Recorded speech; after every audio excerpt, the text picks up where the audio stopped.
My brother confessed to me and my family that he's secretly gay and has had a boyfriend for the last year. What happens after will shock the whole family for months to come. Original post. The autumn breeze carried the scent of Mom's signature pot roast through our two-story colonial home as our family gathered for our monthly Sunday dinner. My brother David had been acting strange lately, constantly checking his phone and fidgeting with his silverware. The past year, he'd become increasingly distant, missing family gatherings and making excuses about work keeping him busy in the city. Mum worried he was working too hard at his accounting firm, while Dad defended his dedication, saying a man approaching 30 needed to focus on his career. The tension in the dining room felt different that evening. David kept glancing at the wooden cross hanging above the fireplace, the same one that had watched over our family dinners for 20 years. I noticed his hands trembling slightly as he pushed his roasted carrots around the plate, barely touching the meal Mom had spent hours preparing. The usual comfortable silence of our family dinners had been replaced by something heavier, something that made even the clink of silverware against plates seem too loud. As Mom started clearing the dinner plates, David cleared his throat. The sound caught everyone's attention and Mom paused with a stack of plates in her hands. With a shaky voice, he began explaining that he needed to share something important with us. His words came slowly at first, then gained momentum as he revealed the truth. He had been living a completely different life for the past year. He told us about Michael, his partner, and their life together raising Michael's 6-year-old daughter Emma. The weight of years of hiding seemed to lift from his shoulders with each word, even as the burden settled onto the rest of us. The silence that followed felt suffocating. Dad's weathered hands gripped his napkin so tightly his knuckles turned white, the same hands that had taught David how to throw a baseball and fix a car engine. Mom slowly sank back into her chair, the color draining from her face, her cross necklace glinting in the dining room light. David continued, his voice growing stronger as he described meeting Michael at a charity event, their friendship blossoming into love, and how Emma had captured his heart from the moment she asked him to read her a bedtime story. Each revelation hit our traditional Catholic family like a physical blow. David explained about their house in the suburbs with its white picket fence and Emma's rainbow-painted bedroom. He told us about their Sunday morning pancake traditions, the school plays where he sat proudly in the audience, and the quiet evenings spent helping Emma with her homework while Michael cooked dinner. All those times we thought he was working late, he had been building a life filled with bedtime stories, family game nights, and weekend trips to the park. When David reached for his phone to show us pictures, Mum raised her hand to stop him, her wedding ring catching the light from the dining room chandelier. The same hand that had wiped away his tears as a child now served as a barrier between him and us. Dad pushed away from the table, his chair scraping against the hardwood floor. His voice, usually warm and encouraging, turned cold as he told David to leave our home. The family photos on the wall seemed to stare down at us, generations of traditional values watching as everything unraveled beneath them.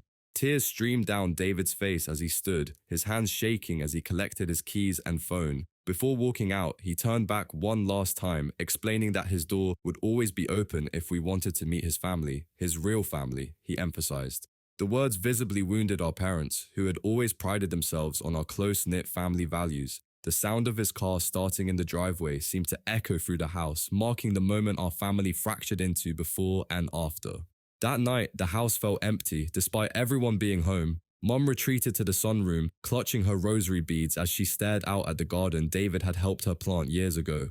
The roses they had planted together swayed in the evening breeze, oblivious to the chaos their caretaker had left behind. Dad locked himself in his study, with a glass of bourbon, surrounded by family photos from happier times. Through the door, I could hear him opening and closing drawers, presumably looking at old memories he'd stored away.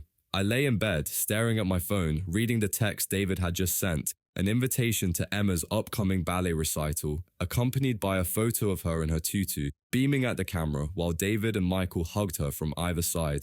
The following days morphed into an uncomfortable routine. Mom stopped setting a place for David at dinner, the empty space at the table growing more noticeable with each passing meal.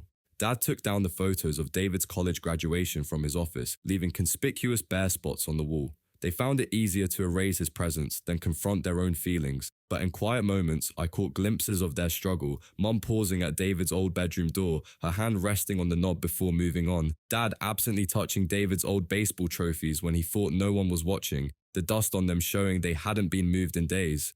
My phone became a window into David's other life, a life that seemed both foreign and perfectly natural. He sent me pictures of Emma's art projects, Proud drawings of three stick figures labeled Me, Daddy, and Papa D. There were stories about Michael's attempts at baking, which often ended in laughing fits and emergency takeout orders. Through these messages, I saw snippets of their daily life together, the normal, mundane moments that made up a family. Each message showed me a side of my brother I'd never known, one who was finally, truly happy, even as our family splintered under the weight of his truth. The last photo he sent that week was of Emma asleep on their couch, clutching the stuffed bear David had bought her the day he moved in, while Michael worked on his laptop nearby. Looking at that peaceful scene, I couldn't help but wonder how long it would take for our parents to realize that family isn't about meeting expectations. It's about love in its purest form, the kind that David had finally found the courage to embrace. The first month after David's confession passed painfully slow. The holiday season was approaching and Mom kept accidentally setting the table for 5 instead of 4, her hands trembling each time she had to remove the extra place setting. The empty chair at our dining table seemed to grow more noticeable with each passing Sunday dinner. Dad buried himself in work, taking on extra projects at his construction company, coming home late with paint-stained hands and a distant look in his eyes. I had been meeting David secretly at a small coffee shop halfway between our houses. Each time he would share new photos of his life with Michael and Emma. The latest was from Emma's school play, where she played a tree in her class production. David explained how she had insisted on practicing her swaying motions at home for 2 weeks straight, with Michael recording every performance. The pride in David's voice when he talked about her was unmistakable, even through his obvious pain about our parents' rejection. Thanksgiving arrived with a heaviness none of us could ignore. The turkey seemed too large for just 4 people, and Mom's famous stuffing remained half-eaten. When Aunt Sarah asked about David's absence, Dad quickly changed the subject, but I caught Mom wiping tears in the kitchen later that evening. She had made David's favorite pumpkin pie out of habit, and it sat untouched throughout dinner. Christmas brought its own set of challenges. Mom had already bought David's gift in September, a leather briefcase he had mentioned wanting. I found it hidden in her closet while looking for wrapping paper, the gift receipt still tucked inside. The tree looked sparse with fewer presents beneath it, and during midnight mass, Mum kept glancing at the empty space in the pew where David usually sat. What our parents didn't know was that I had attended Emma's holiday dance recital. I watched from the back as David and Michael cheered for their daughter, recording every moment. Emma had spotted me afterwards, running over excitedly to share that she had a new ballet outfit picked out for her next performance. The way she talked about Papa D, her name for David, and how he helped her practice every night made my heart ache for what our parents were missing. The real turning point came during a harsh January snowstorm. Dad was watching the local news when a story aired about a family trapped in their car. The rescue team included a familiar face, Michael, who worked as an emergency responder. The cameras caught him carrying a child to safety, and for a brief moment, they showed David arriving at the scene with blankets and hot chocolate for the rescued family. Dad didn't change the channel, his eyes fixed on the screen as the reporter praised the rescue team's efforts.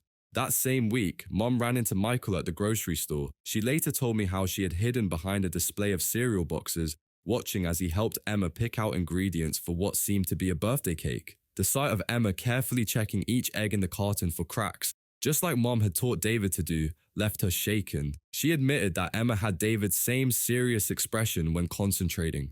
The walls began crumbling slowly. I noticed Mom following Michael's rescue team page on Facebook, though she thought no one knew. Dad started leaving David's childhood photos on his desk again, no longer hiding them when visitors came. During Sunday dinners, they began asking me subtle questions about David. Was he eating well? Was he happy? How was his work going? They never directly asked about Michael or Emma, but I could see them hanging on every detail when I mentioned them. Emma's 7th birthday came in early spring. I attended the party at their house, amazed at how David and Michael had transformed their backyard into a fairy tale garden. Emma wore a princess dress and a crown of flowers David had learned to make from watching online tutorials. The love in that backyard was palpable, from the way Michael steadied the ladder while David hung streamers, to how they both teared up watching Emma blow out her candles. That evening, I found Mom in David's old room, looking through his high school yearbooks. She asked about the party in a whisper, as if speaking too loudly might break something fragile. When I showed her the video of Emma opening her presents, she watched it 3 times, her fingers tracing David's smile on the screen. She noticed how he still ran his hands through his hair when nervous, just like he did during his own childhood birthdays. Dad's change was quieter, but equally profound. He started taking longer routes home from work, ones that happened to pass by Emma's school. He would never admit to hoping for a glimpse of his granddaughter, but I recognized the look of disappointment on the days he saw nothing. One evening, I caught him in his study looking up local ballet schools, the same tab open on his computer that showed Emma's dance studio's upcoming recital schedule. Everything changed on the Tuesday before Easter. Mom had been silently battling with herself for weeks, making a ham large enough for 6 people despite claiming it was on sale. The surprising part came when Dad didn't comment on the size, just quietly helped her wrap portions for storage. That evening, Emma's dance studio held their spring recital. Neither of them said a word during dinner, but I noticed them both dressed in their Sunday best, even though it was a weekday. I found them sitting in the back row of the auditorium, Mom clutching her purse while Dad pretended to read the program. They had arrived early, carefully choosing seats where they thought David wouldn't spot them. When Emma appeared on stage in her sparkly blue tutu, Mom grabbed Dad's hand. Their granddaughter performed her solo beautifully, her little face serious with concentration, exactly like David's used to be during his piano recitals. After the performance, Emma spotted them first. Her excited shout of, "Are you my grandma and grandpa?" echoed through the lobby. David and Michael froze mid-conversation with another parent, turning to see our parents standing awkwardly by the entrance. Emma ran over, still in her tutu, showing off the ballet slippers David and Michael had gotten her for the performance. The silence between David and our parents felt endless until Mom took a small step forward. Her hands shook as she held out a small gift bag she'd been hiding behind her purse.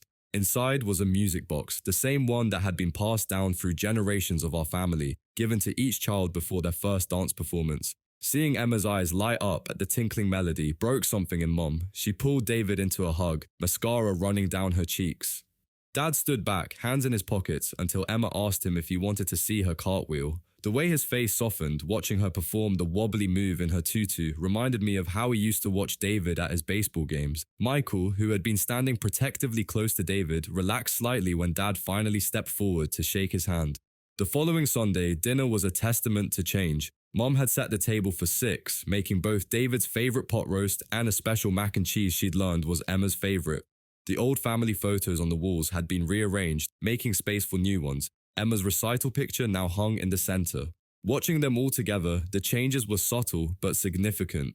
Dad asked Michael about his work with the rescue team, genuinely interested in the stories. Mom kept finding excuses to show Emma old photos of David as a child, delighting in their similar mannerisms. The wooden cross still hung above the fireplace, but now it watched over a different kind of family gathering, one where love had finally won over tradition.